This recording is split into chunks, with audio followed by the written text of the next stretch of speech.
A long time ago, in the ancient city of Babylon, there lived a man named Arkad. He was known for his generosity. He donated money freely and spent lavishly. Yet, despite his expenses, his wealth kept increasing, so much so that he couldn't even spend it all. One day, some of his old friends met him. They were surprised and troubled, and they started asking Arkad, "How are you so fortunate? Today, you are the richest man in Babylon, while we struggle to earn even 2 meals a day. You wear the finest clothes, eat the best food, while we can only afford simple clothing and basic meals. But there was a time when we were all the same. We studied under the same teacher, played the same games. Back then, you were not better than us, nor did you have any extra skills. We worked just as hard as you did. So tell us, Arkad, why did fate favor only you and not us?" Hearing this, Arkad smiled and said, "My friends, I will surely tell you. The reason is simple. You have not learned the true rules of wealth creation, or perhaps you have forgotten them. So I will teach you these principles by sharing my own story. This all started when I was young. I looked around and saw the good things in life and realized that wealth is essential to enjoy them. Wealth gives power. So I decided that I would claim my share of these good things. I began by working as a scribe, engraving writings on clay tablets. I worked hard for months, but I didn't see any profits. My earnings would be spent on food, clothes, and other necessities. One day, a moneylender named Algamish came to me. He asked me to complete an engraving task on clay tablets and promised to pay me 2 extra copper coins if I finished it in 2 days. I was excited and I worked tirelessly. However, when Algamish returned in 2 days, I had not completed the work. He was very angry. Gathering my courage, I asked him, "Algamish, you are a very wealthy man. Please tell me how I can become rich. I promise to complete your work by tomorrow without any payment in return." Algamish laughed and said, "I like your determination. Finish my work, and tomorrow I will tell you the secrets of wealth." I worked all night and completed the tablets. The next day, when Algamish arrived, I handed over his work and asked him to share his wisdom. Algamish said, "Listen carefully, Arkad. I became rich when I decided that a portion of my earnings must always be kept for myself. How much of your earnings do you keep for yourself?" I was confused and asked, "That's all?" He smiled and said, "Yes, that alone turned a shepherd into a wealthy moneylender, the man standing before you. Tell me, don't you pay the cloth maker for your clothes, the footwear maker for your footwear, and others for their work? But how much of your own earnings have you saved for yourself in the past month, or even in the past year?" I was silent. He continued, "You are foolish, Arkad. You pay everyone but yourself. Remember, every gold coin you save is like a slave that works for you to generate more wealth. If you want to be rich, you must make your savings work for you, and those earnings should also create more income. Take this advice seriously. It is more valuable than the payment for your work. You must set aside at least 10% of your earnings and keep it separate." I started following Algamish's advice and saved 1/10 of my earnings. Surprisingly, it was not difficult. I adjusted my expenses. A year later, Algamish returned and asked about my savings. I proudly told him that I'd given my savings to a friend who was traveling by sea to buy expensive jewelry at a low price, which we planned to sell in Babylon for a profit. Algamish asked, "Is your friend an expert in the jewelry business?" I replied, "No, he is a bricklayer." Hearing this, Algamish was furious. He said, "You made a big mistake. How can you trust a bricklayer to know about valuable gems? Would you ask a baker about the stars? No. You would go to an astrologer. If you had any wisdom, you would have given this job to a jeweler or a goldsmith." Unfortunately, Algamish was right. My friend returned from his journey with fake jewelry, and we lost all our money. But I didn't give up. I started saving again. Another year passed, and Algamish visited me again. This time, I had invested my savings wisely. I had given my money to a shield maker who used it to craft shields and paid me a share of the profits every few months. Algamish was pleased but asked me how I was using these profits. I proudly said, "I buy fine clothes and other luxurious things." He laughed and said, "You are cutting down your tree before it can grow. If you do this, you will end up where you started. You are spending the children of your savings. Instead, you must reinvest your profits so that your wealth continues to grow.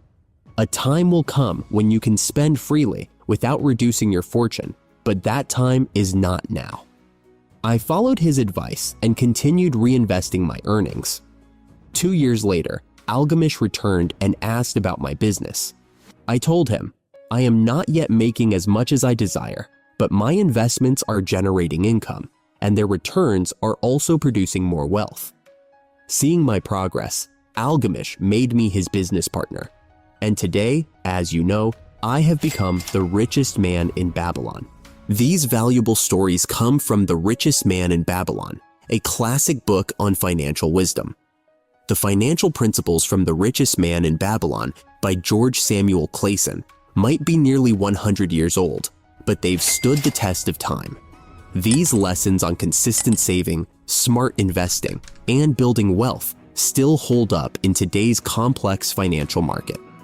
In this video, I'll break down these timeless principles and show you how to apply them to modern-day money challenges.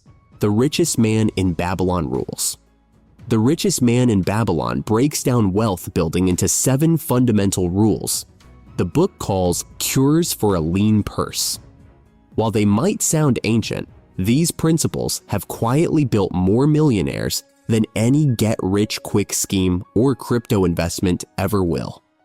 Think of these cures as your step-by-step guide to moving from living paycheck to paycheck into financial freedom. Let's explore each step and dive deeper on how to apply them today. Rule number 1, start the purse to fattening. When I first read The Richest Man in Babylon, this principle hit me hard, not because it was complex, but because it was fundamental. Yet, so many people get it wrong. Most people try to save what's left at the end of the month, and that approach fails every time. Let me show you the core principles that actually work. Build your emergency fund. This is your first step toward financial stability. Having savings means you're better prepared for unexpected expenses, which reduces the chance of falling into debt. Aim to have around 3 to 6 months of your monthly expenses saved up.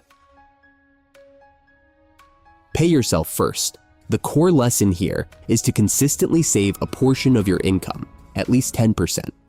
This strategy helps build a habit of saving that becomes the foundation for future wealth. Automate your finances. Use automated transfers or savings apps to ensure that a portion of every paycheck is directed to your savings before you see it. Saving while managing debt. Even if you're paying off debts, continue setting aside savings. This dual approach ensures you're building a financial cushion while reducing liabilities. Start small if you need to. Even saving $50 per month creates momentum. The key is consistency and automation. Set up your first automated transfer today, then gradually increase it as you get comfortable. Soon, you'll have your first $1,000 saved, then your first month of expenses, then 3 months. That's when you'll feel the power of this principle. Automatically handle all your fixed costs, such as rent, utilities, and insurance, each month, ensuring your essential expenses are always covered without stress. Build wealth steadily through systematic automated transfers that happen before you even see the money in your account. Spend money freely on the things that bring you joy, knowing you've already handled your core financial responsibilities. Cut costs ruthlessly on things that don't enhance your life, redirecting that money toward what truly matters to you. The CSP takes these timeless principles and updates them for today's world. You don't need complicated spreadsheets. You need automation and systems that work while you sleep. Rule number 2, control the expenditures. Most people think controlling expenses means cutting back on everything. they're wrong. It's about being intentional with your spending and creating systems that work. I see way too many people earning six figures still living paycheck to paycheck because they never learned this principle. Here's what works. Avoid lifestyle inflation. As income rises, so do expenses, unless you consciously control them. Living within your means helps keep savings on track. Budgeting tools for modern times. Apps like You Need a Budget, YNAB, can help you track spending and ensure you're not overspending on what Klassen would call unnecessary expenses. Distinguishing needs versus wants. Klassen's advice rings true today. In your spending habits, identify what is essential and simply a nice to have. Align spending with values. Splurge on what you love, but cut costs mercilessly on things that don't matter to you. This principle matters more than ever in today's one-click purchases and subscription services. Take 10 minutes right now to review your spending from last month. I guarantee you'll find at least 3 recurring charges you forgot or didn't need. This isn't about deprivation. It's about spending consciously on what matters to you. Rule number 3, make thy gold multiply. Too many people think investing means picking hot stocks or timing the market. They watch CNBC and think they need to make daily trades to get rich. After years in personal finance, I can tell you the best investors are usually the most boring ones. Invest wisely to grow your wealth. Saving money in a regular bank account will make your money worth less over time due to inflation. When you invest, you buy pieces of companies through stocks or lend money to governments and corporations through bonds. Both of these methods can grow your wealth substantially over time. The power of compound interest. Compound interest works like a snowball rolling downhill. If you invest $100 and it grows 10% to $110, the following year you earn interest on $110 instead of your original $100. Over decades, this effect can turn small regular investments into substantial wealth. Starting early gives you an enormous advantage because time makes compound interest more powerful. Diversify your investments. Smart investors never put all their money in one place. Spreading your money across thousands of companies through index funds protects you from losing everything if one investment fails. Modern investors put their money into different types of investments like stocks, bonds, and real estate across various regions of the world. When one investment struggles, the others help keep your overall wealth stable. The secret to multiplying your money isn't finding the next crypto moonshot or meme stock. It's about consistently investing in low-cost index funds, reinvesting your returns, and letting compound interest do the heavy lifting. The most successful investors I know set up their investments once, automate them, and barely look at their accounts except for rebalancing. Rule number 4, guard thy treasures from loss. Let's talk about protecting your money. I see it happen repeatedly. People focus all their energy on making money, but forget about guarding it. In today's world of meme stocks, crypto hype, and guaranteed returns, this principle matters more than ever. Understand and manage risk. The first rule of growing wealth is not losing your money. Smart investors protect their initial investment by carefully balancing safer options like bonds with growth investments like stocks. This balance helps your money grow while keeping it safe from major losses. Don't chase unrealistic returns. The latest hot investment promising to make you rich overnight is usually too good to be true. Real wealth builds steadily over time through proven investments that match how much risk you can handle and how long you plan to keep your money invested. Insurance as a modern safeguard. The ancient Babylonians didn't have the protection options we have today. Modern insurance guards against major financial disasters. Home insurance protects your biggest asset. Life insurance supports your family if something happens to you. And disability insurance keeps money flowing if you can't work. You should take advantage of all safeguards available to you. Beware of emotional investing. Your feelings can be your worst enemy regarding money. Many investors lose fortunes by buying investments because they're trending or selling everything when the market drops. A clear investing plan keeps you from making expensive emotional mistakes. The best wealth protection strategy isn't exciting. It's about having proper insurance coverage, maintaining a diversified portfolio, and not letting emotions drive your financial decisions. When everyone else is panic selling during a market crash or FOMO buying into the latest trend, you'll be thankful you have a solid strategy in place. Rule number 5, make the dwelling a profitable investment. The old advice was simple: buy a house. It's always a good investment. But that advice has cost people millions. While real estate can build long-term wealth, success requires understanding exactly how the numbers work in your situation. Should you rent or buy? Clayson's principle emphasizes owning property to build equity over time. I suggest running the numbers to decide if renting or buying makes sense based on your circumstances. Building equity versus flexibility. Look at your career trajectory. If you're in tech or another high-growth field, job hopping every 2 to 3 years might boost your income by 20 to 50% each move. Renting keeps you flexible for these opportunities. But if you're in a stable career in a growing market, building equity through homeownership could be your best investment. Real estate as an investment. To diversify your investment portfolio beyond your home, consider real estate investment trusts or rental properties. Financial independence through housing. Turn your home into a profitable investment by house hacking, renting out part of it. Let's discuss that last point. House hacking has become one of the most powerful ways to build wealth through real estate.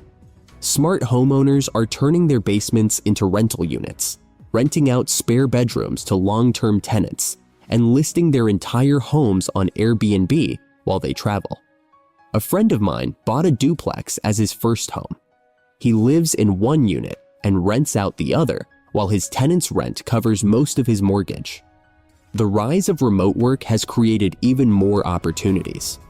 People are moving to lower-cost areas while keeping their big city salaries. Since they're working from home, they buy homes with extra space for home offices. Many are finding they can afford much more space than they need, opening up possibilities for rental income they never considered before. As you can see, purchasing as an investment is not always so black and white. The biggest money mistake in real estate isn't choosing to rent or buy. It's rushing into a decision without understanding the true costs and opportunities in your specific market. How to find the true costs and opportunities in your real estate market.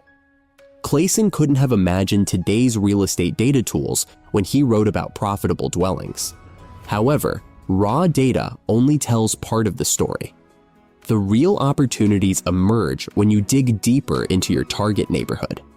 Start by tracking sale prices and how long homes sit on the market. A neighborhood where houses sell quickly for the asking price often signals strong demand. But watch for warning signs too. Multiple price cuts might mean the market is cooling, and empty storefronts could signal broader economic problems. The best market research happens on foot. Spend time in the neighborhood at different hours and ask yourself the questions most relevant to you. Are young families at the parks on weekends? Do you see renovation projects on multiple blocks? Are local businesses staying open later or closing earlier than they used to? Is there a mix of long-term residents and newcomers in the community? These subtle clues often predict neighborhood changes before they show up in market data. Pay attention to government decisions too. New zoning laws, planned transit lines, or school improvements can dramatically affect future home values. Even small changes like new bike lanes or pedestrian zones can transform a neighborhood's desirability over time. Rule number 6, ensure a future income. Too many people think securing their future means just having a retirement account. I see successful entrepreneurs and high-earning professionals lose everything because they skip basic protection. People also don't realize there are other ways, aside from insurance, to help secure income. Retirement planning and insurance. Understand your full retirement stack beyond the basic 401k. If you're making over $100,000, look into backdoor Roth IRAs and mega backdoor Roths. These let you contribute an extra $35,000 plus annually to tax-advantaged accounts. The tax savings alone can be worth thousands per year. Consider life and disability insurance. Most employer disability insurance covers only 60% of your base salary, not bonuses or commissions, and it's taxable. Get your long-term disability policy early. Each year, you wait costs 3 to 5% more premiums. Invest in passive income streams. Klassen's ancient advice about making your gold work for you is even more relevant today. While building passive income streams through dividends, real estate, or online businesses takes significant upfront work, creating money that works for you instead of you always working for money is one of the smartest ways to build long-term wealth. Maximize employer contributions. Missing your employer match is giving away money. If your company matches 5%, that's a guaranteed 100% return on investment. Even better, many companies have hidden benefits like mega backdoor Roth options or deferred compensation plans, but you might have to ask for them. The key to future income isn't just saving more, it's building layers of protection and income streams that work together. Start with one layer this month. Once that's running smoothly, add another. This compound effect of multiple income streams creates financial security. Rule number 7, increase the ability to earn. This is my favorite principle because it has unlimited potential. While cutting costs has limits, there's no ceiling on how much you can earn. The key is being proactive. That could mean pursuing additional education, starting strategic side hustles, or raising your hand for new challenges at work. I've seen students go from earning $45,000 to over $100,000 in a year by mastering the art of negotiation and strategic job changes. Let me show you the 4 most powerful ways to increase your earning potential. Invest in yourself. Focus on developing skills that increase earning potential, such as learning new software, improving communication skills, or obtaining certifications. Side hustles and freelancing. Explore ways to make additional income outside your primary job through side hustles that align with your skills and interests. Networking for career growth. Build relationships within your industry to open up new opportunities and keep yourself updated on trends that can enhance your earning capacity. Continuous learning. As the job market evolves, so should you. Embrace lifelong learning to stay competitive. Too many people focus only on saving money or cutting costs. But investing in yourself and growing your earning potential is your most powerful financial lever. Start with one new skill or certification this month. It might sound corny, but it's true. Your future self will thank you.